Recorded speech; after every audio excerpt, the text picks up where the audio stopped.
ഇതൊരു പുതിയ ചരിത്രം കൂടിയാണ്. നമ്മുടെ ശ്രീനാരായണ ഗുരു സമുച്ചയത്തിൽ ഇപ്പോൾ ശ്രീനാരായണ ഗുരുദേവൻ്റെ പ്രതിമ ഇന്ന് മുഖ്യമന്ത്രി അനാച്ഛാദനം ചെയ്തു. ഇപ്പോൾ നമ്മുടെ വർക്കല ശിവഗിരി മഠം ജനറൽ സെക്രട്ടറി ശുഭാനന്ദ സ്വാമികൾ ഇപ്പോൾ ഈ ഗുരുദേവൻ്റെ പ്രത്യേകിച്ച് ദർശനങ്ങളൊക്കെ ഏറ്റവും കൂടുതൽ നടപ്പിലാക്കേണ്ട ഒരു കാലഘട്ടം കൂടിയാണ്. അത്രമാത്രം വർഗീയ കോമരങ്ങൾ ഉറഞ്ഞു തുള്ളുകയാണ്. ഇവിടെ ഒരു വർഗീയത ഏറ്റുപിടിക്കുകയാണ്. മാധ്യമങ്ങൾ പോലും ആ വർഗീയതയ്ക്ക് പുറകെ പോകുന്നു.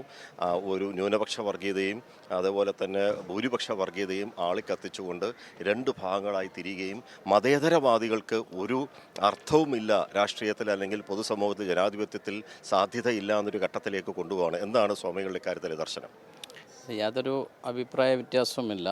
ഇന്നത്തെ സമൂഹം വലിയ വെല്ലുവിളികളെ നേരിട്ടുകൊണ്ടിരിക്കുകയാണ്.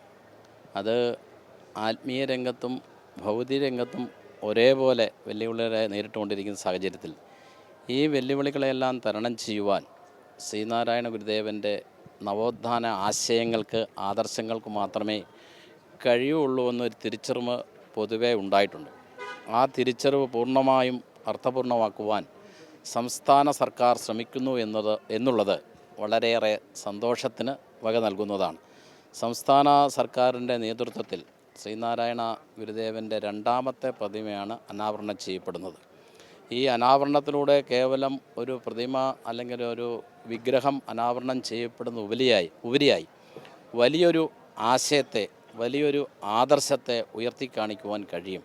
ഇന്ന് പ്രത്യേകിച്ച് സംസ്ഥാന സർക്കാർ നവോത്ഥാന ആശയങ്ങൾ പ്രചരിപ്പിക്കുവാനും പ്രാവർത്തികമാക്കുവാനും ശ്രമിക്കുമ്പോൾ ആ നവോത്ഥാന ആശയങ്ങളെ പ്രാവർത്തികമാക്കുവാൻ ഏറ്റവും കൂടുതൽ ഉപോത്ബലകമാകുന്നത് ശ്രീനാരായണ ഗുരുവിൻ്റെ മഹത്വപൂർണ്ണമായ മാനവിക ദർശനമാണ്.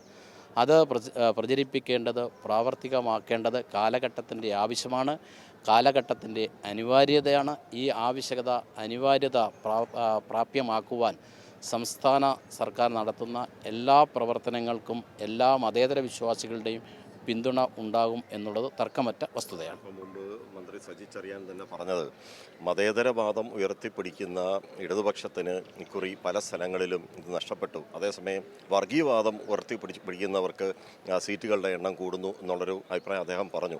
അപ്പോൾ ആ നിലയിലേക്ക് വളരെ ആശങ്കയോടുകൂടിയാണ് ജനാധിപത്യ വിശ്വാസികൾ ഇന്നത്തെ സാഹചര്യത്തെ കാണുന്നത്. മതേതര സ്വതന്ത്ര ഭാരതം ഇന്ന് വർഗീയപരമായ ഒട്ടേറെ വെല്ലുവിളികളെ തരണം ചെയ്തുകൊണ്ടിരിക്കുകയാണ്. അതുകൊണ്ട് രാഷ്ട്രീയ മേഖലയിലും മറ്റ് എല്ലാ രംഗങ്ങളിലും അത് പ്രകടമായി കാണുവാൻ കഴിയും. സ്വതന്ത്ര മതേതര ഭാരതം അതിൻ്റെ സ്വാതന്ത്ര്യ സങ്കല്പം പൂവണിയുന്നതിന് മുമ്പ് തന്നെ മതേതരത്വത്തിൻ്റെ മഹത്തായ സന്ദേശം ശ്രീനാരായണ ഗുരുദേവൻ 1888 അരുവിപ്പുറം സന്ദേശത്തിലൂടെ പ്രഖ്യാപിക്കുകയുണ്ടായി.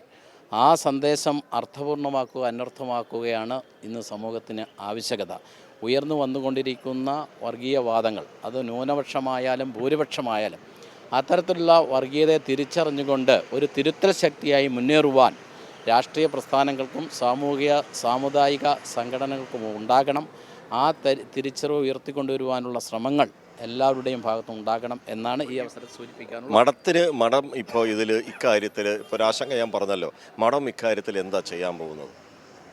ശിവഗിരി മഠം എക്കാലത്തും മതേതരത്തിനൊപ്പമാണ് നിൽക്കുന്നത്. ഒരു കാരണവശാലും വർഗീയതയെ പ്രോത്സാഹിപ്പിക്കുവാനോ വർഗീയതയെ ഉയർത്തിക്കൊണ്ടുവരുവാനോ ശ്രമിച്ച പാരമ്പര്യം ശിവഗിരി മഠത്തിനില്ല.